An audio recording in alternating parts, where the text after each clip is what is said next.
안녕하세요. 저는 한때 사고로 시력을 잃었다가 기적처럼 수술을 통해 다시 빛을 보게 된 30대 여성입니다. 눈이 보일 땐 당연하게 여기던 것들이 보이지 않을 때 오히려 더 크게 다가오더라고요. 그래서 사람들이 흔히 사람은 오래 봐야 알고 인생은 살아봐야 한다라고 말하나 봅니다. 하지만 시력을 되찾은 뒤에 저는 남편이 그동안 저를 속여왔다는 충격적인 사실을 알게 되었고 한동안 큰 혼란에 빠졌습니다. 보이지 않았기에 몰랐던 그의 진짜 모습, 그리고 제가 눈을 감고 있는 동안 벌어졌던 이야기들, 이제 그 모든 것을 여러분께 들려드리려 합니다. 아마 듣고 나시면 저처럼 놀라지 않을 수 없으실 겁니다. 저는 부모님이랑 한평생 3층짜리 연립 꼭대기 집에서 살았어요. 제가 태어날 때부터 지금까지 줄곧 그 집이었고요. 다른 집들도 웬만하면 이사를 안 가고 쭉 같이 살아와서 그냥 동네 이웃이 아니라 거의 한 가족처럼 지냈죠. 게다가 집집마다 저랑 비슷한 또래 애들이 있어서 언니, 오빠, 친구들이 늘 옆에 있었고 어릴 때부터 같이 뛰어놀면서 진짜 즐겁게 살았어요. 특히 저는 아래층이랑 무척 친하게 지냈는데요. 저랑 동갑이면서 같은 성별인 지아라는 친구가 살았거든요. 지아 오빠는 저보다 2살 많았는데 이름은 지성이고요. 지아랑 저는 나이도 같고 집안 사정도 비슷하고 뭐 성격이나 취향까지 잘 맞아서 어릴 때부터 베스트 프렌즈처럼 붙어 다녔죠. 늘 같이 있으면 지아 오빠가 괜히 저희를 놀리곤 했어요. 야, 못생긴 것들끼리 붙어 다니는 이유가 있냐? 아, 너네는 어떻게 맨날 못생겼냐? 오빠가 더 못생겼거든. 그리고 지아가 훨씬 오빠보다 낫거든. 아, 너는 모자 쓰고 다녀. 못생긴 얼굴 보고 사람들 놀래. 이렇게 늘 티격태격하면서 오빠랑은 거의 뭐 앙숙처럼 지냈어요. 괜히 저희 앞에서 잘난 척을 하고 저희가 신나게 놀고 있으면 꼭 끼어들어서 흥을 깨기도 했죠. 그렇다고 또 완전히 못 살게만 군 건 아니었어요. 동네에서 술래잡기 할 때는 술래 대신 잡아주기도 하고 위험한 데 가면 앞장서서 막아주기도 했거든요. 그래도 입으로는 늘 우리를 놀리고 저희는 질세라 맞받아치면서 하루가 멀다 하고 말싸움을 했네요. 덕분에 웃다가 싸우고 또 금세 화해하는 게 일상이었지요. 그래서 지아 오빠랑은 마냥 밉지만 또 없어서는 안 되는 앙숙 같은 사이였어요. 그런데 중학교에 올라가면서부터 분위기가 조금 달라졌어요. 오빠가 저희를 은근히 챙겨주기 시작한 거예요. 사실 저희 동네가 그렇게 좋은 편은 아니었거든요. 날라리들도 많고 괜히 착한 애들만 골라서 건드리는 애들도 있었어요.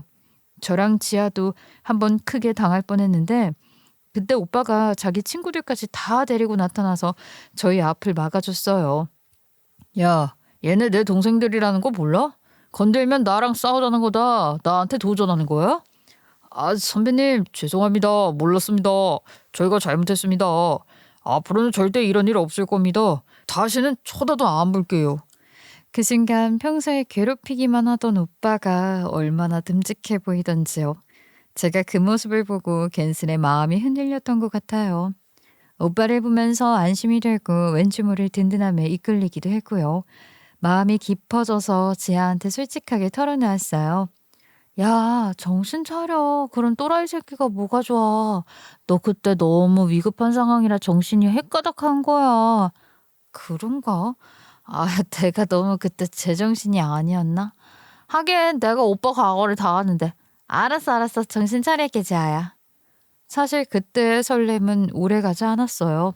시간이 지나면서 오빠에 대한 감정은 자연스럽게 가라앉았고 결국은 한때의 감정으로 남았던 것 같아요. 그런데 저희가 성인이 되어 대학교에 들어가면서부터 상황이 달라졌어요. 지아는 지방으로 대학을 가고 저는 수도권 안에서 통학을 했고 오빠는 서울에 있는 학교에 다녔죠. 여전히 같은 건물에 살고는 있었지만 각자 바쁘게 지내다 보니까 예전처럼 마주칠 일은 거의 없었어요. 특히 지아가 없었으니 오빠를 만날 기회도 자연스럽게 줄었고요. 저도 대학생 때는 친구들 만나고 남자친구 사귀고 공부하느라 정신없이 바쁘게 지냈거든요. 그러다 보니 예전의 추억은 점점 옅어지고 그냥 그렇게 시간이 흘러갔어요.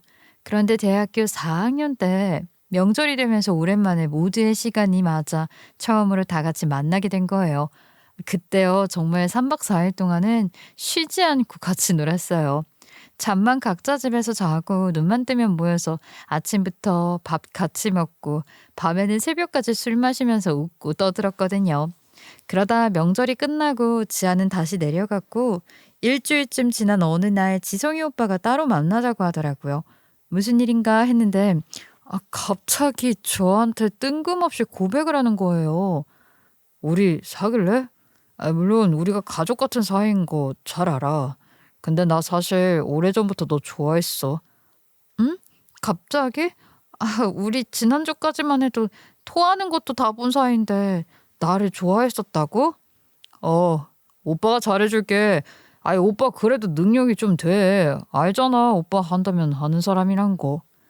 오빠가 고백을 하면서 앞으로 어떤 미래를 살고 싶은지 자기만의 계획을 진지하게 이야기했는데요. 그 모습이 정말 멋져 보였어요. 그 순간 다시 한번 오빠에게 반했고, 그래서 저는 바로 고백을 받아들였고, 연인이 되었습니다. 하지만 저희는 어쩔 수 없이 비밀 연애를 해야 했어요. 워낙 부모님들끼리도 친척처럼 가까이 지내다 보니 우리가 사귄다는 걸 알게 되면 분명히 반대하실 게 뻔했거든요. 그래서 누구에게도 티내지 않고 오직 우리 둘만 그렇게 아는 비밀로 조심스럽게 사랑을 키워나갔죠. 우리들은 정말 서로에 대한 마음이 깊어서 시간이 흘러도 변함없이 잘 사귀었어요. 늘 장난스럽게 티격태격하면서도 중요한 순간에는 서로를 가장 먼저 챙겼고 힘들 때는 누구보다 든든한 버팀목이 되어줬지요. 또 오빠는 남자라서 군대를 갔다 왔잖아요. 그래서 저희랑 졸업 연도가 똑같아요. 졸업 후에는 각자의 길을 찾아 나섰는데요. 오빠는 졸업하기 전에 열심히 준비하던 대기업에 들어가 안정적인 커리어를 시작했고요. 저는 디자인 일을 하면서 프리랜서로 제 미래를 만들어가고 있었어요. 처음에는 불안정했지만 점점 경험이 쌓이고 자리가 잡히면서 어느 정도 안정을 찾게 되었죠. 그렇게 4년쯤 지나면서 저희는 서로가 평생의 동반자라는 걸 확신했고 마침내 결혼을 결심했어요. 그동안 숨겨왔던 관계를 가족들에게 털어놓자 두 집 다 크게 놀랐지만 결국 결혼이라는 결심을 맺게 된 걸 축복해주며 한바구음을 지으셨지요. 일은 바로 그때부터 벌어졌어요. 결혼 허락을 받고 난 뒤 저랑 지성이 오빠, 지아, 그리고 지아의 남자친구까지 넷이서 여행을 갔는데 거기서 전혀 예상하지 못한 화재가 일어난 거예요.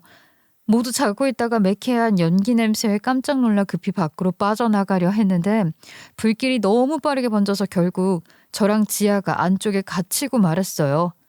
우리 어떡해. 불이 점점 더 번지고 있어. 나 숨도 잘 안 쉬어져. 우리 둘이 여기서 끝나는 거야? 나 너무 무서워. 지아야, 안 되겠다. 우리 여기서 그냥 뛰어내리자. 불길에 갇혀 있는 게 더 위험해. 너 먼저, 내가 밀어줄게. 저는 지아를 먼저 있는 힘껏 창문 밖으로 밀어냈어요. 저희가 있는 곳이 2층이었는데요. 여기서 떨어져 다쳐도 불길에 갇히는 것보단 낫다고 판단을 했죠. 지아를 밀어내고 저도 떨어지려고 했는데 근데 그 순간 천장이 무너져 내리며 전 그대로 충격에 휩쓸려 쓰러지고 말았어요. 그러다 정신이 들었는데요. 느낌상 저는 구조가 되어서 병원에 있는 것 같았습니다. 그런데 눈이 안 보이는 거예요. 엄마, 아빠? 나 깼는데 눈이 안 보여. 왜 눈이 안 보이지? 나 눈 뜨고 있는 것 같은데? 깼어? 어떻게? 우리 딸 놀라지 말고 들어. 너 눈을 크게 다쳐서 이제 앞을 못 본대. 옆에서 엄마가 떨리는 손으로 제 손을 꼭 붙잡고 있었고 아빠는 저를 끌어안은 채 울고 계셨어요. 그러다 아빠가 조심스럽게 그날 무슨 일이 있었는지 말씀을 해주셨죠. 불길이 천장을 집어삼키고 건물이 무너질 때 화마가 제 얼굴과 눈을 덮쳤다고요. 그 순간 저는 정신을 잃었고 눈뿐만 아니라 얼굴에도 큰 화상을 입어 많이 일그러졌다고 하셨어요. 그리고 수술도 하고 그러다 꼬박 5일 정도 정신을 잃고 있었다고 해요. 엄마 아빠가 통곡을 하셨고 전 그대로 망연자실했어요. 그러고 보니 몸 여기저기가 아프더라고요. 믿기지가 않았어요. 눈이 안 보인다니 얼굴도 망가졌다니 상상하기도 싫었어요. 앞으로의 삶이 한순간에 무너져 내린 것만 같았지요. 그렇게 충격과 절망에 휩싸여 있는데 병실 안에서 곡소리가 나자 제가 깨어난 걸 알고 곧이어 지성이 오빠와 제 예비 시어머니가 병실 문을 열고 들어오셨어요. 괜찮아? 많이 아프지? 나 진짜 너가 안 깨어나면 어쩌나 많이 걱정했었어. 오빠는 괜찮아? 오빠는 다치지 않았지? 다행이야. 내가 빨리 피했어야 했는데. 나는 약간 화상을 입었는데 괜찮아. 너가 걱정이지. 너가 제일 많이 다쳐서. 곧이어 예비 시어머니의 울음 섞인 통곡이 들렸어요. 아이고, 어떡해. 민정아, 우리 지아만 살려주고 너가 이렇게 많이 다쳐서 어떡하니? 내가 정말 고맙고 또 너무 미안해서 이런 말 하는 것도 미안하다. 지아는 괜찮아요? 정말이요? 너무 다행이다. 지아 다치면 어떡하나 걱정했는데요. 네가 창문으로 힘껏 밀어줘서 걔는 하나도 다치지 않았어. 지아 곧 올 거야. 내가 너 깨어났다고 말했어. 저는 그 말에 겨우 눈물을 삼키며 지아가 무사하다는 사실에 먼저 마음이 놓였어요. 곧이어 지아가 달려왔고요. 눈물에 상봉을 했죠. 하지만 안도감은 금세 사라졌어요. 제 몸과 얼굴이 변한 것, 무엇보다 눈이 보이지 않는 현실이 너무 괴로워서 오빠가 매일 와서 다독여줘도 위로가 되지 않았어요. 왜냐하면 오빠에겐 짐이 될 것 같다는 생각이 당연히 들었거든요. 아무것도 스스로 할 수 없다는 상실감에 무력해져서 가끔은 괴로움에 난동을 부리기도 했어요. 심각하게 무너져서 우울증 치료를 받으며 1년쯤 흘렀어요. 그동안 저 혼자 견디기 힘들어하니까 오빠와 예비 시어머니가 찾아오셨지요. 민정아, 우리 결혼하자. 너만 괜찮다고 하면 난 너랑 결혼해서 평생 같이 살고 싶어. 민정아, 네가 지아를 살린 거 정말 고마워. 그 은혜는 평생 갚아도 모자라. 우리 아들이랑 결혼해서 주눅들지 말고 편히 지내라. 어? 내가 다 도울게. 저는 떨리는 목소리로 대답했어요. 정말요? 저 정말 오빠랑 결혼해도 돼요? 오빠는 더 나은 사람 만날 수도 있을 텐데 그래도 괜찮겠어? 그날 오빠가 제 손을 꼭 잡고 시어머니와 지화도 함께 울면서 저를 감싸주었을 때 아픔 보이지 않았지만 우리 사랑은 계속될 수 있겠구나 하고 마음속으로 안도를 했어요. 제 얼굴이 화상으로 많이 일그러졌다고 했고 눈까지 보이지 않으니 일반적인 결혼식은 엄두도 내기 힘들었어요. 화려한 예식장도 하객들도 가득한 축가도 제겐 어울리지 않을 것 같아서 결국 양가 가족만 모여서 조용히 밥을 먹는 걸로 예식을 대신하기로 했죠. 그래도 그날만큼은 저도 신부이고 싶었나 봐요. 지아가 직접 제게 하얀 웨딩드레스를 입혀주었는데 옷감이 살결에 닿을 때마다 가슴이 벅차올랐어요. 비록 거울로 볼 수는 없었지만 지아가 자꾸만 이쁘다고 칭찬해주니까 기분이 좋더라고요. 가족들도 하나둘 제 손을 잡아주며 축복을 건네주었고요. 사진사도 연신 셔터를 눌러 사진을 찍었는데 다들 좋은 날이라며 한박 웃음을 지었다고 해요. 자, 볼 수 있었으면 얼마나 좋았을까 하는 생각이 들었지만 이런 사고로 인해 인간의 진심을 깨닫게 된 것 같아서 그건 정말 좋았던 것 같아요. 그렇게 소박하지만 마음 많은 세상에서 가장 따뜻한 결혼식을 마치고 저희는 양가집과 한 골목 차이 나는 작은 빌라에 신혼살림을 차렸어요.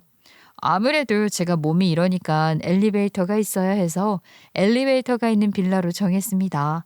시어머니와 친정엄마는 제게 도움이 되겠다며 수시로 집에 찾아오셔서 집안일을 챙기고 저를 돌보려 하셨고요.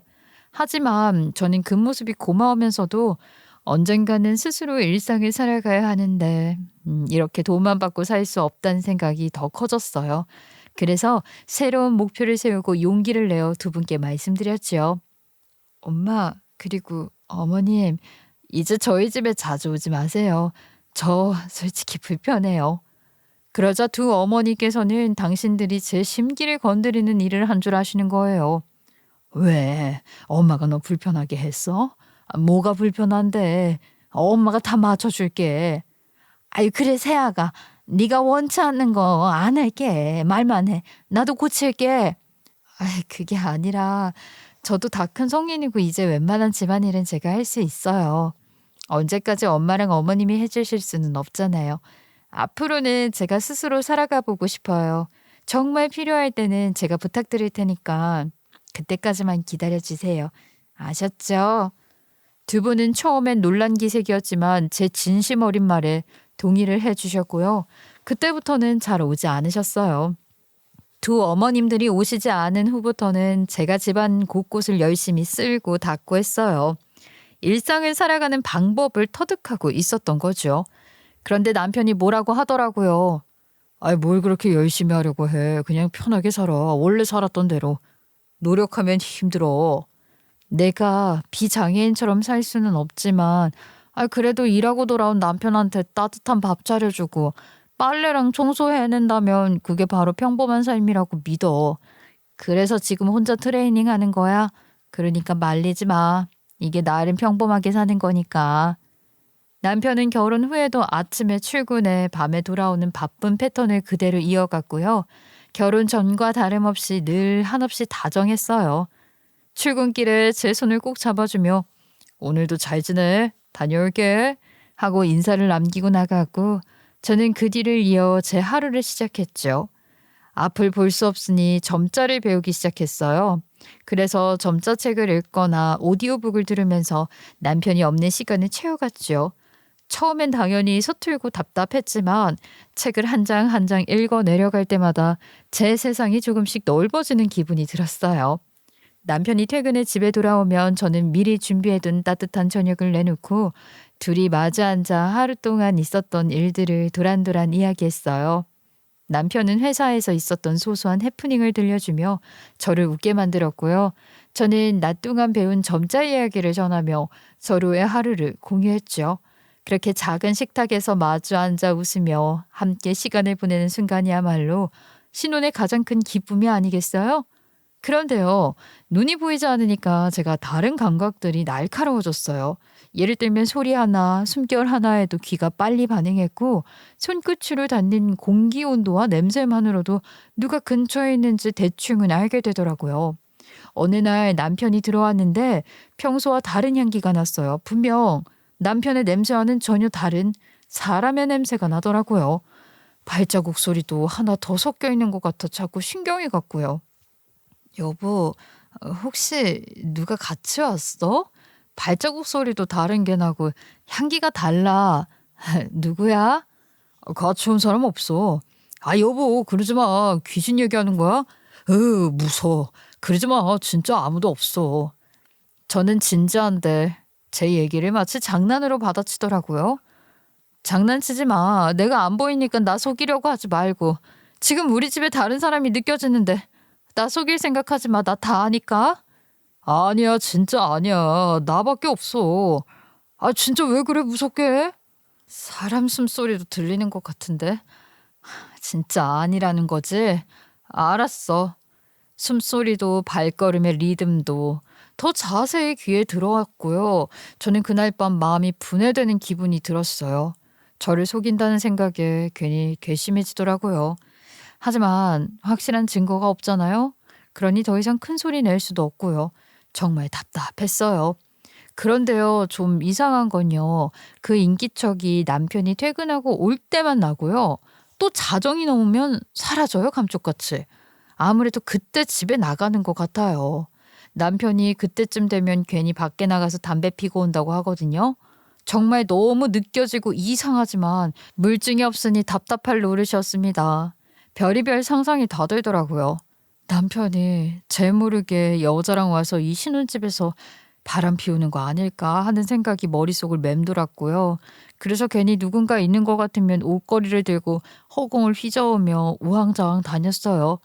휙휙 휘둘러도 아무도 걸리지 않더라고요. 남편은 계속 아니라고 발뺌했지만 사실 그럴수록 제 불안감은 더 커져만 갔어요. 게다가 남편은 가끔 집에 들어오지 못한다는 전화를 불쑥 해오곤 했어요. 이유도 뚜렷하지 않고요. 그냥 오늘은 못 들어가 라는 말만 남기고 끊어버리니 제가 더 혼란스럽죠. 그런데요, 더 황당한 건 다음날 아침이에요. 아침 일찍 들어오는데 남편의 몸에서 짭조름한 바닷바람 냄새 같은 게 스멀스멀 풍겼거든요. 딱 들어오자마자 너무 느껴져서 혹시 웬 여자랑 바닷가까지 놀러 다니며 바람 피운 게 아닐까? 하는 의심이 머리를 떠나지 않았네요. 그래서 그냥 대놓고 물어봤어요. 당신 바다 다녀온 거 맞지? 아, 지금 몸에서 바다 냄새가 진동을 해. 누구랑 같이 간 거야? 왜 숨기는 거야? 무슨 바다야. 회사에서 밤새 일하다가 겨우 온 거야. 바다 냄새라니. 내가 일하다가 땀 냄새라도 밴 거겠지. 자기 바다 가고 싶어? 그럼 조만간 우리 같이 가자. 또 그렇게 능청스럽게 웃으면서 말을 하더라고요. 생각해보니 어느 순간부터 남편이 굉장히 능청스러워졌어요. 농담을 엄청 잘하고요. 그런데 그게 다 제가 무언가를 의심할 때마다 하는 거예요. 이 사람이 거짓말을 무마시키기 위해 이런 식으로 어물쩍 넘어가라고 하는 것 같았어요. 아무리 의심해도 아무리 물어봐도 남편은 절대 그런 일 없다고 잡아대지만 제 의심은 그럴수록 더 깊어져만 갔어요. 일은 그뿐만이 아니었어요. 남편은 밤마다 꼭 다른 방으로 들어가 전화를 했는데 그 목소리가 누군가를 달래는 듯 들렸어요. 낮게 깔린 목소리로 간절히 말하곤 했죠. 내가 미안해. 내가 진짜 사정할게. 이번 한 번만 봐줘. 내가 안 하고 싶어서 그런 게 아니고. 알았어. 조만간 해결할게. 진짜 약속할게. 이런 통화가 한두 번이 아니었어요. 몇 번은 그냥 넘겼지만 도저히 참을 수 없어 결국 대놓고 물어봤죠. 당신 누구랑 그렇게 쩔쩔매면서 통화를 하고 그래? 누군데 당신이 그렇게까지 말을 해? 무슨 부탁했어? 아니, 부장님이야. 자꾸 일을 더 시키려고 하셔서 내가 봐달라고 한 거야. 반말하던데? 부장님한테 반말하는 사이 아니잖아. 나한테 바른 대로 말해. 답답해 죽겠어. 오늘은 김대리랑 통한 거야. 김대리가 자기 일 좀 떠넘기려고 해가지고 내가 싫다고 미안하다고 한 거지. 남편이요. 이렇게 자꾸만 수상하게 둘러대요. 제가 이러니 의심을 안 할 수가 있겠어요? 말도 안 되는 앞뒤 안 맞게 자꾸 변명을 하는데 너무 답답하더라고요. 눈만 보였다면 통화 내역을 확인해 바로 알 수 있었을 텐데요. 그럴 수 없다는 게 더 답답했죠. 이런 상황이 계속되다 보니 결국 제 마음은 하나로 굳어졌어요. 이 사람 분명 바람을 피우고 있다. 그 확신이 가슴 깊숙이 자리를 잡았고 그때부터 저는 남편의 손끝조차 허락하지 않으며 냉랭하게 거리를 두기 시작했어요. 그래도 제가 이혼하지 않고 버티려고 했던 건 제 처지도 있었지만 무엇보다 시어머니가 너무 잘해주셨기 때문이에요. 항상 저를 아기처럼 보듬어 주셨거든요. 세아가 너 물김치 좋아하잖아. 내가 맛있게 담갔는데 집에 좀 넣어줄까? 그럼요 어머님. 저 어머님 물김치 진짜 좋아하잖아요. 와 벌써부터 침이 막 고여요. 그리고 내가 백화점에서 너 입으라고 예쁜 원피스 하나 사왔거든. 입고 갈 데 없어도 집에서 기분 전환 삼아서 한번 입어봐. 좋죠 어머님. 저 주세요. 예쁘게 입고 남편한테 보여줄래요. 언제 오실 거예요? 지금 가지 뭐. 5분이면 돼. 문 앞에 나와 있지 말고 그냥 앉아서 기다려. 알았지? 저는 이렇게 예쁨 받는 며느리였어요. 사실 원래 어머님 그런 스타일 아니셨거든요. 지아랑 남편 키우실 때 얼마나 잡돌이를 세게 하셨는데요. 거칠고 드센 아줌마 캐릭터였는데 아마 제가 지아를 구해줘서 그런지 저한테만큼은 한없이 부드럽고 따뜻했어요. 심지어 제가 남편한테 열받은 일을 어머님께 털어놓으면요. 직접 해결까지 해주셨어요. 예를 들면 남편이 양말을 아무렇게나 벗어놓는다든가 저한테 무심하게 말할 때가 있으면 어머님이 그 새끼 내가 잡을 테니까 너는 걱정하지 마라 하시면서 남편을 쥐잡듯 혼내주셨어요. 그래서 제 속에 쌓인 불만이 싹 풀리곤 했죠. 제가 남편 욕을 해도 그 새끼 내가 대신 패줄게 하면서요. 진짜로 패주셨는데요. 그날도 물김치와 원피스를 가져다 주신 어머님께 저는 그동안 마음속에 쌓여왔던 이상한 감정들을 모두 털어놓았어요. 어머님도 진지하게 들으시고는 저에게 이렇게 말씀해 주셨고요.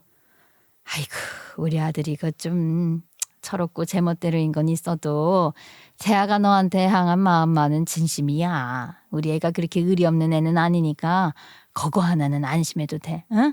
그거는 내가 장담한다. 그런데 이상해요, 어머님. 이게 한두 번이 아니에요. 제가 괜히 의심하는 건 정말 아니에요. 아유, 알았다. 그러면 내가 잘 지켜볼게. 혹시라도 우리 애가 그 바람을 피우거나 이상한 짓을 하면 세아가 너한테도 가감없이 말해줄게. 그거는 걱정 붙들어 매. 그 새끼 내가 단둘이 칠 테니까. 어머님, 정말 감사합니다. 어머님이 계셔서 마음이 놓여요. 꼭 말씀해 주셔야 해요. 그런데 어머님이 보시기에도 특별히 수상한 점은 없었다고 하셨어요. 순간 역시 팔은 안으로 굽는 건가? 내가 너무 믿은 걸까? 하는 생각이 스쳤죠. 아무튼 그렇게 불안과 의심을 품은 채로 신혼생활을 3년 이어가고 있었어요. 계속 마음이 무겁고 의심스러운 날들이 이어지고 있었어요. 그래도 겉으로는요, 평소랑 다를 게 없었죠? 남편은 아침 일찍 출근하고 저는 집에서 빨래하고 청소하면서 시간을 보냈으니까요. 저녁에는 뭘 해 먹을까 고민하다가 커피를 한 잔 내려놓고 마시고 있었는데 그때 정말 기다리고 기다리던 전화가 한 통 온 겁니다. 아, 안녕하세요. 드디어 차례가 됐습니다. 안구기증자가 나왔어요. 바로 병원으로 오셔서 입원해 주셔야 합니다. 정말요? 진짜 저한테 기회가 온 거예요? 잘못 전화하신 거 아니죠? 저 정말 너무 기다렸어요. 제가 눈을 다쳤을 때 한국각막은행에 이식대 기자로 등록을 했었거든요. 기증자가 나오면 순서에 따라 연락이 온다고 했는데 드디어 이번에 제 차례가 된 겁니다. 보통은 1, 2년 안에 연락이 온다고 하던데 저는 운이 없게도 3년이나 기다렸어요. 그 시간 동안 앞이 보이지 않는 상태로 지내는 게 얼마나 길고 힘들었는지 몰라요. 저는 손이 덜덜 떨리면서도 남편한테 바로 전화를 걸고 이어서 부모님과 시부모님께도 차례대로 연락을 드렸어요. 다들 울먹이면서 축하해 주셨고 부모님이 급히 차를 몰고 와서 저를 병원으로 데려다 주셨어요. 그날 저는 온몸이 떨릴 만큼 긴장된 마음으로 수술실에 들어갔어요. 수술대에 누워 마취가 들어오자 금세 몸이 무겁게 가라앉았고 정신은 멀어져 갔죠. 몇 시간이 흘렀는지 시간이 얼마나 지났는지 알 수 없었는데 마취에서 깨어날 즈음 온몸이 얼얼하고 눈은 낯설게 뻑뻑했어요. 그리고 마침내 조심스레 한쪽 눈꺼풀을 들어 올렸을 때 어슴푸레한 빛이 스며들어오더니 희미하게나마 형체가 보이기 시작했어요. 어둠 속에만 살던 지난 3년을 생각하니 믿기지가 않았죠. 수술은 한쪽 눈만 가능했지만 그 시야 하나만으로도 세상이 다시 열리는 기적을 느낄 수 있었어요. 천장의 희뿌연 불빛, 의사 선생님의 마스크 너머 보이는 실루엣, 엄마가 제 손을 꼭 잡고 있는 모습이 흐릿하게 눈앞에 들어왔을 때 가슴이 벅차올라 눈물이 왈칵 쏟아졌어요. 저는 보인다라는 말이 제 입에서 떨리며 새어나왔고요. 그 순간 세상이 다시 저를 안아준 것 같았어요. 민정아, 엄마 보여? 정말 보여? 내가 누구야? 엄마, 나 엄마 보여. 너무 잘 보여. 수술 잘 됐나 봐. 이거 꿈 아니지? 병실안은 울먹임과 축하의 기운으로 가득 찼어요.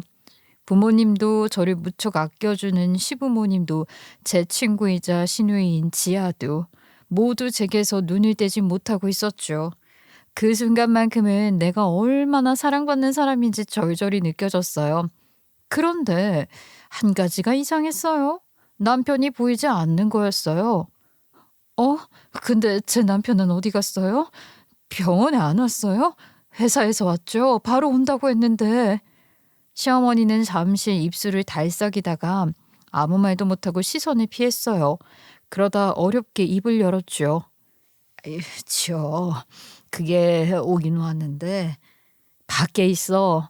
안에 들어오라고 하니까 망설이더라고. 순간 병실 안이 고요해졌고 모두가 서로 눈치만 보며 우물쭈물했어요.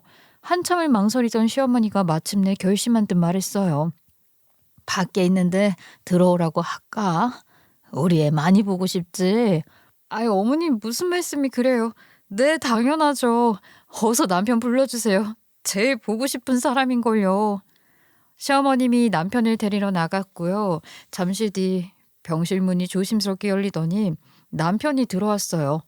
모자를 푹 눌러 쓰고 긴 팔, 긴 바지로 온몸을 가린 채 고개를 깊숙이 숙이고 있었죠. 저는 그 모습만 봐도 눈물이 터져 나와 목이 메어 올랐어요. 여보, 여보, 나 이제 당신 보여. 그동안 나 때문에 얼마나 고생 많았어. 그치? 얼굴 좀 보여줘. 저는 두 손을 떨며 남편의 모자를 벗겼습니다. 그런데 그 순간 제 눈앞에 펼쳐진 광경에 저는 숨이 막히듯 입을 틀어막을 수밖에 없었어요. 세상에, 남편의 얼굴은 제가 기억하던 잘생긴 모습이 아니었어요. 피부는 불길에 녹아 일그러져 있었고 한쪽 뺨은 검게 그을려 있었으며 눈가와 입 주변에는 깊게 자리 잡은 화상 자국이 짙게 남아 있었죠. 아니, 당신 얼굴이 왜 그래? 왜 이렇게 된 거야? 설마 그때 다친 거야? 난 괜찮아. 진짜 괜찮아. 너 힘들까 봐, 네가 마음 쓸까 봐 일부러 말 안 한 거야. 정말 괜찮아. 그제야 가족들이 눈물을 흘리며 사실을 말해 주었어요. 제가 화재 속에 갇혔다는 걸 알고 남편이 맨몸으로 불길 속에 뛰어들어 저를 끌어냈다고요. 저를 밖으로 데리고 나오자마자 남편은 그대로 쓰러졌는데 이미 전신에 심각한 화상을 입은 상태였다고 했습니다. 전 그동안 저 혼자만 다친 줄 알았어요. 그래서 앞을 못 보게 된 제 처지만 원망하고 슬퍼했는데 정작 남편은 저를 구하려다 제 상상조차 할 수 없는 고통을 감내하고 있었던 거예요. 그 사실을 깨달은 순간 가슴이 찢어지는 듯 했고 저는 온몸이 무너져 내리는 기분이 들었습니다. 남편은 제 손을 꼭 잡고 담담히 말했어요. 그래도 나는 모습만 흉측할 뿐이지. 기능은 다 멀쩡해.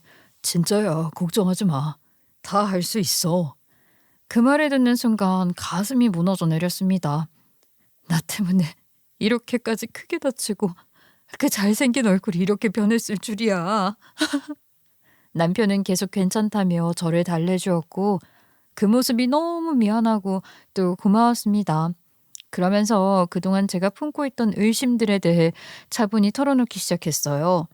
남편은 화상 이후 회사에서 직접 잘린 건 아니었지만 사람들이 드러내놓고 꺼려하는 시선과 속삭임을 견디지 못해서 결국 스스로 회사를 그만뒀다고 했습니다.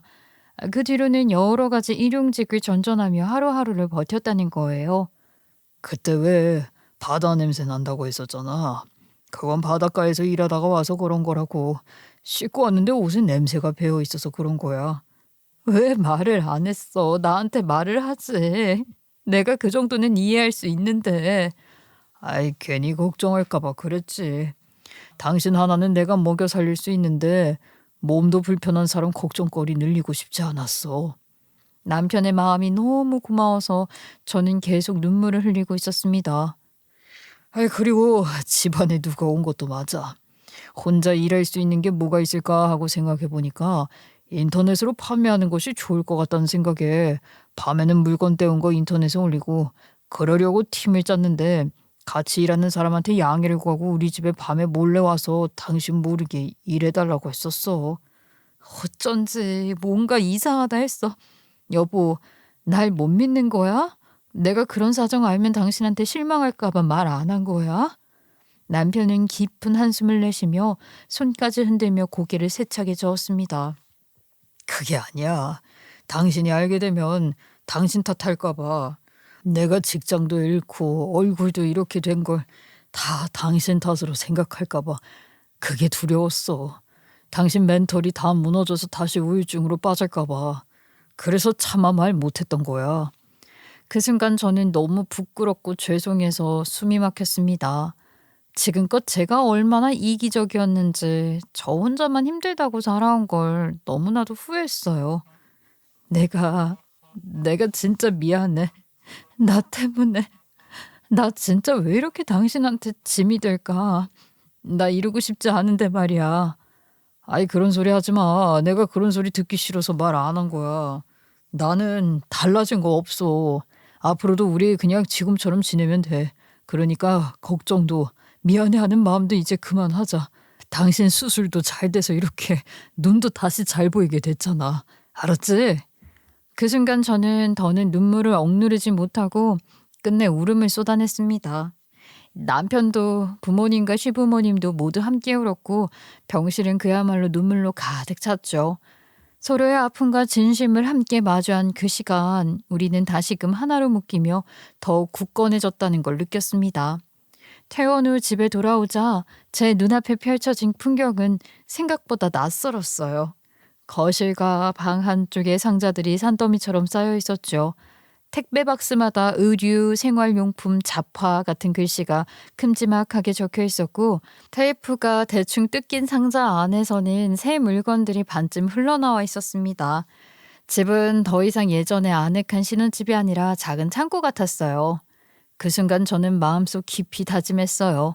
이제는 내가 남편을 지켜줘야 한다. 그동안 나를 위해 몸을 불사른 사람이니 이제부터는 내가 그 사람의 버팀목이 되어야 한다. 저는 디자인 일을 했으니 그걸 살려서 남편이 힘겹게 꾸려온 인터넷 쇼핑몰을 제대로 도와보기로 했어요. 상품 사진을 정리하고 상세 페이지 디자인을 다듬고 등록까지 하나하나 배워서 도왔습니다.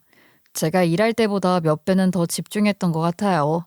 그렇게 해서 저는 인터넷 쇼핑 쪽 일을 온전히 맡았고요. 남편은 제가 이렇게 일하는 사이에 일용직으로 배달을 다니기도 하고 일당 일을 하고 오기도 하면서도 틈틈이 물건을 떼오고 포장도 하면서 정말 땀 흘려 열심히 일했어요. 아이 여보 힘들어서 어떡해.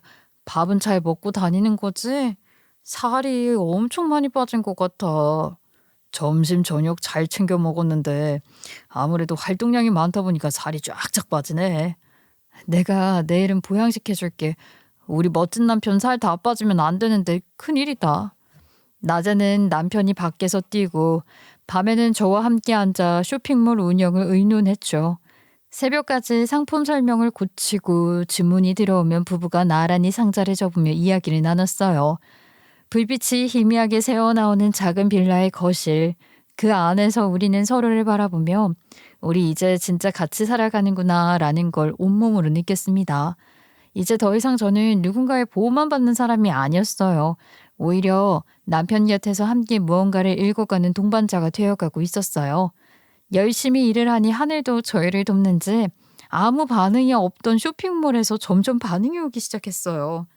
예전에는 남편 혼자 밤새워 포장하고 올려도 겨우 몇 건 들어오던 주문이 제가 디자인과 등록을 도와주면서부터 눈에 띄게 늘어난 거예요. 상품 설명을 더 보기 좋게 정리하고 사진도 깔끔하게 편집하니까 고객들이 더 신뢰하는 것 같았죠. 주문 알림 소리가 핸드폰에서 연달아 울릴 때마다 저희는 서로 얼굴을 마주보면서 뿌듯하게 웃었어요. 여보, 우리 진짜 잘 해내고 있는 것 같아. 우리 인생 좀 잘 살고 있는 것 같지 않아? 그러게, 나도 진짜 뿌듯하다. 솔직히 회사 다닐 때보다 돈은 덜 벌지만 우리가 개척해서 하는 일이 잘 되어서 기분이 너무 좋아. 앞으로 삶을 어떻게 살아야 하는지 확신이 조금씩 생겼어요. 매일 밤 남편은 배달 일을 마치고 땀에 젖은 옷차림으로 돌아왔고 저는 그동안 주문 들어온 내역을 정리해두었죠. 둘이 함께 포장 테이프를 붙이고 주소 라벨을 붙이며 늦은 시간까지 손을 맞췄습니다.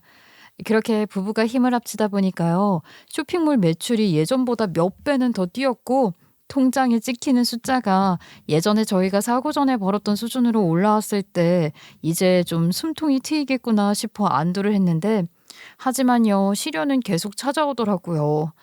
남편이 어느 날 밤 진지한 얼굴로 입을 열었어요. 남편은 평소에 자존심이 강하고 힘든 얘기 절대 꺼내지 않는 사람이었거든요. 남 도와줄 줄은 알아도 본인이 도움받는 건 죽어도 못하는 성격이었죠. 그래서 그 고백은 저를 더 놀라게 했습니다. 사실 있잖아. 나 빚이 있어. 꽤 많아. 회사 그만두고 수입 없던 시절에 생활비 마련하라고 여기저기서 돈을 꿨었어. 뭐라고? 빚을 졌다고? 얼마나? 그냥 나한테 말을 하지. 나 충분히 아껴 살 수 있는데. 남편은 한참 머뭇거리다 낮은 목소리로 말했어요. 은행 빚이 한 3천, 지인한테 꾼 게 2천, 총 5천 정도 돼. 전에 밤에 내가 몰래 통화했던 것, 그것 때문에 그렇게 통화했던 거야. 그 순간 머리가 멍해졌지만 이상하게 원망보다는 책임감이 더 앞섰어요. 그래, 이제 우리가 부지런히 벌어서 갚아 나가야지. 저는 마음속으로 다짐했습니다. 이건 남편 혼자 짊어질 짐이 아니라 우리 둘이 함께 짊어져야 할 삶의 몫이니까요. 그래서 저도 이제 뭔가 더 해야겠다고 결심했어요. 남편 혼자 고생하게 될 수 없다는 생각에 제가 할 수 있는 일을 찾아서 나섰죠. 사실 앞이 보이지 않을 때 책을 정말 많이 읽었거든요. 점자 책도 읽고 오디오북도 수도 없이 들으면서 제 머릿속에는 온갖 이야기들이 쌓여 있었어요. 늘 가슴 한쪽에 언젠간 나도 글을 써보고 싶다라는 바람이 남아 있었는데 이번에야말로 그 꿈을 현실로 만들어야겠다고 마음을 먹었어요. 그래서 낮 시간을 활용해 컴퓨터 앞에 앉았어요. 보조 프로그램을 이용해서 글을 쓰고 또 고치고 수없이 퇴고하면서 마침내 제 첫 웹소설을 런칭하게 됐습니다. 처음엔 긴장도 많이 됐지만 생각보다 반응이 좋아서 댓글이 하나둘 달리기 시작했죠. 이야기가 신선하다, 몰입도가 좋다. 이런 반응들이 쏟아질 때마다 심장이 두근거렸습니다.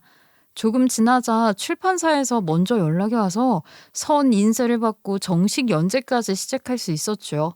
고려도 꾸준히 들어왔고요. 전 매일 규칙적으로 글을 쓰며 성실히 작품을 이어갔어요. 쇼핑몰과 배달일로 바쁜 남편과 함께 밤에는 포장하며 시간을 보내고 낮에는 제 글을 써내려가며 또 다른 삶의 가능성을 만들어간 거죠. 그렇게 1년 동안 악착같이 버텼습니다. 원고 마감을 지키느라 밤을 새우기도 했고 손목이 아플 정도로 글을 쓰면서도 멈추지 않았어요. 그리고 마침내 1년 만에 남편의 빚 5천만 원을 모두 갚을 수 있었습니다. 은행 대출 상환 영수증을 손에 쥐었을 때 그제야 가슴 깊숙이 묵직했던 돌덩어리가 내려가는 기분이었어요. 그때 비로소 숨통이 트였고 우리도 다시 새 출발할 수 있다는 희망이 눈앞에 선명하게 보였어요. 저희가 그렇게 악착같이 일하고 서로 의지하면서 살아가는 모습을 보니 시어머님이 하루는 제 손을 꼭 잡으시고 말씀을 하시더라고요. 사고 났을 땐 정말 세상이 무너지는 줄 알았다. 우리 아들도 너도 그때 다 무너져 버리는 게 아닌가 했지. 근데 이렇게 둘이 합심해서 꿋꿋하게 잘 사는 걸 보니까 옛말에 세상이 무너져도 솟아날 구멍은 있다는 말이 괜히 나온 게 아니구나 싶다. 저도 시어머니를 따뜻하게 바라보며 웃으면서 대답했어요. 어머님, 저희 진짜 잘 살고 있죠. 앞으로는요, 더 열심히 살아서 더 좋은 모습 보여드릴 거예요. 기대하셔도 돼요. 그러자 시어머님이 눈시울을 붉히시며 고개를 끄덕이셨죠. 아휴, 고맙다 세아가 이렇게 잘 살아줘서 내가 오히려 너희한테 힘을 얻는다니까. 나도 너희 덕분에 없던 힘이 나서 요즘에는 공부까지 하고 있잖아. 정말요? 어머님이 공부를요? 무슨 공부하세요? 시어머님은 쑥스러운 듯 웃으면서 이야기해 주셨어요.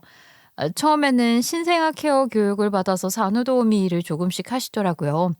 아기들 보면 세상 근심이 다 없어지고 미숙한 산모들 돕고 그러면서 보람을 느낀다고 하더라고요. 이 나이에 내가 다시 배울 줄이야. 근데 누굴 돕는다는 게 이렇게 기쁘고 값진 일인 줄 몰랐다.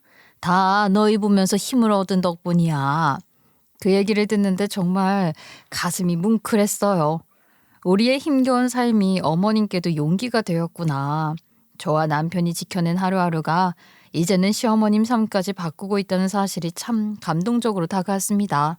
시어머님은 산모도우미 일을 하시다가 점차 활동 범위를 넓히셔서 복지관과 연결되셨고 이번에는 지역 어르신들을 돕는 봉사활동까지 하게 되신 거예요.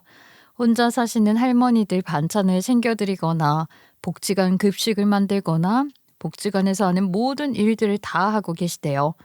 예전 같으면 상상도 못했던 일을 직접 몸소 해내시면서 시어머님은 점점 더 단단해지셨어요.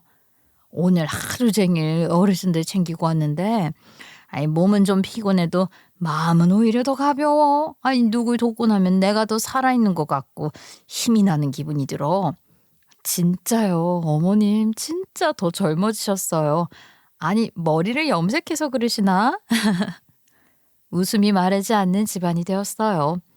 예전에는 사고의 여파로 모두가 움츠러들고 저와 남편은 눈앞의 삶을 버티느라 바빠서 웃을 겨를조차 없었는데 이제는 식탁에 둘러앉아 밥을 먹다가도 자잘한 농담이 오가고요. 서로의 수고를 알아주는 대화가 자연스럽게 이어졌습니다. 시어머님은 더 활기가 넘치셨고요. 저희 부부도 그 기운을 받아 더 단단해지는 것 같았어요. 저는 시어머님이 정말 존경스러웠습니다. 보통은 힘든 일을 겪으면 마음이 굳어지고 세상과 거리를 두기 마련인데 시어머님은 정반대였거든요. 사고로 저희 집안이 완전히 무너질 줄만 알았는데 그 시련이 오히려 시어머님에게 새로운 길을 열어주었고 저희 가족 모두에게 살아갈 힘을 주는 원동력이 되었어요. 그렇게 시어머님이 봉사활동에서 전해오는 밝은 이야기와 저희 부부가 함께 이뤄가는 작은 성취들이 더해져 집안에는 늘 따뜻한 웃음이 가득했죠. 저는 마음 깊이 다짐했어요. 우리 가족은 이제 어떤 어려움이 와도 이겨낼 수 있다. 서로가 서로의 힘이 되어주고 있으니까. 그리고 저희에게 정말 뜻밖의 좋은 소식이 찾아왔습니다. 이세 소식은 아니고요. 하지만 그에 못지않게 우리 부부에게 큰 기적 같은 소식이었죠. 저희가 불운의 화재로 사고를 당한 안타까운 이야기가 입소문으로 전해져서 저희 일을 들은 한 성형외과 의사 선생님이 연락을 주신 거예요. 안녕하세요. 예, 저는 성형외과 의사입니다. 되게 안타까운 사연을 접하게 되었어요. 남편분이 와이프분을 구하려다 온몸에 화상을 입고 와이프분 역시 얼굴이 일그러져서 사회생활이 힘들어졌다고요. 아니, 제가 그 일을 듣고 나서 그냥 지나칠 수가 없어서 이렇게 연락드렸습니다. 아, 네. 근데 무슨 일로 연락을 주신 거예요? 저희는 그래도 예전보단 잘 살고 있어서요. 두 분이 서로를 지켜내며 여기까지 왔다고 들었어요. 너무 대단하시고 또 안타까운 마음을 버릴 수가 없었는데 제가 성형외과 의사잖아요. 두 분의 얼굴을 치료와 수술로 어느 부분 복원시켜드리고 싶은데 어떠신가요? 그 말에 저는 귀를 의심했어요. 성형 재건 수술은 워낙 고가라 생각도 못하고 있었거든요. 그런데 선뜻 치료해 주시겠다고 하시니 얼마나 고맙고 얼마나 놀랍고 감사했는지 모릅니다. 남편은 처음엔 고개를 저으며 완강히 거절했어요. 이제 외모는 신경 안 써요. 괜찮습니다. 저야 그냥 이렇게 살아도 돼요. 하지만 의사 선생님은 진심을 담아 말씀하셨어요. 외모를 고치는 게 목적은 아닙니다. 무너진 기능과 피부를 회복시켜서 다시 사회에서 당당하게 살아가실 수 있도록 돕고 싶은 겁니다. 그제야 남편도 마음을 열었고 저희는 조심스레 치료를 받아보기로 했습니다. 사실 그동안 외모 때문에 위축되긴 했었는데요. 이제는 정말 새 삶을 시작할 수 있겠구나 하는 기대가 가슴속에서 차오르기 시작했어요. 그래서 저희는 긴 준비 끝에 수술을 받게 됐습니다. 한 번으로 끝나는 건 절대 아니었어요. 피부 이식과 흉터 교정, 레이저 시술 등 여러 단계를 거쳐야 했기 때문에 몇 달에 걸쳐 여러 차례 병원을 드나들며 수술을 반복했습니다. 수술대에 누울 때마다 두려움이 엄습했지만 이제는 다시 나아질 수 있다라는 희망이 그 두려움을 이겨냈어요. 남편은 온몸에 남은 흉터 때문에 훨씬 더 긴 과정을 거쳤어요.